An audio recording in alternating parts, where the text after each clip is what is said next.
On Friday, former President Trump spoke at the Black Conservative Federation Gala in South Carolina. Some, including the White House, have said portions of his comments were racist and divisive. Let's take a listen. Black conservatives understand better than most that some of the greatest evils in our nation's history have come from corrupt systems that try to target and subjugate others, to deny them their freedom and to deny them their rights. You understand that. I think that's why the black people are so much on my side now, because they see what's happening to me happens to them. And joining us now is Republican Representative Byron Donalds, who represents Florida's 19th congressional district. Congressman, thank you so much for joining us.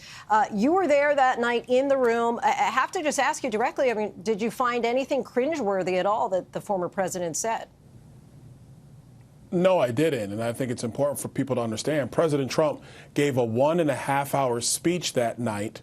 Everybody's bringing up the one sentence that he made, but bigger than what he said in that clip are all of the issues associated with the policies of Joe Biden. Yeah, some people are saying, well, you know what? If the government's going to go after Donald Trump like this, how bad could he be, considering how terrible the Biden administration has been at actually doing the job of running this country?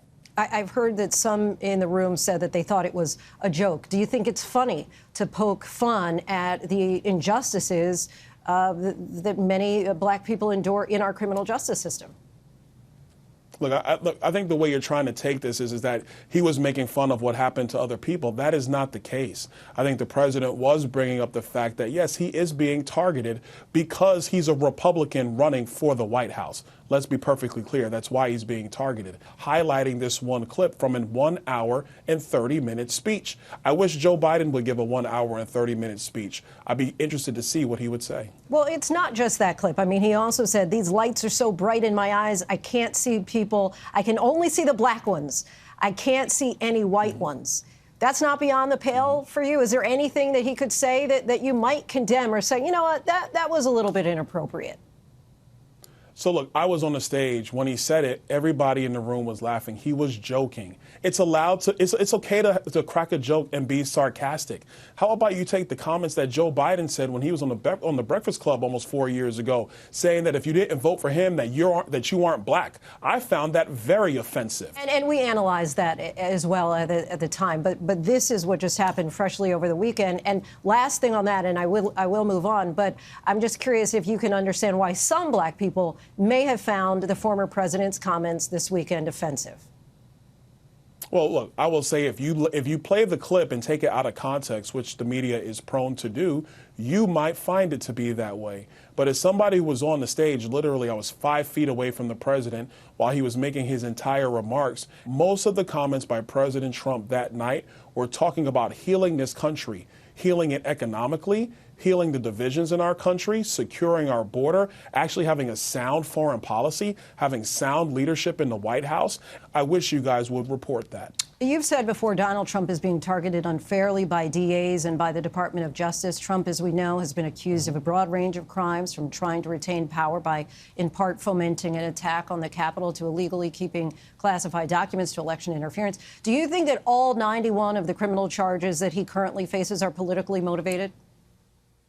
I absolutely do. I mean, look, let's start with Georgia. First of all, in Georgia, any candidate is allowed to call the Secretary of State and try to find a way to have the election results come out in their favor. Every candidate, if they wanted to, could challenge the election results. That is not illegal. That's part of our democracy.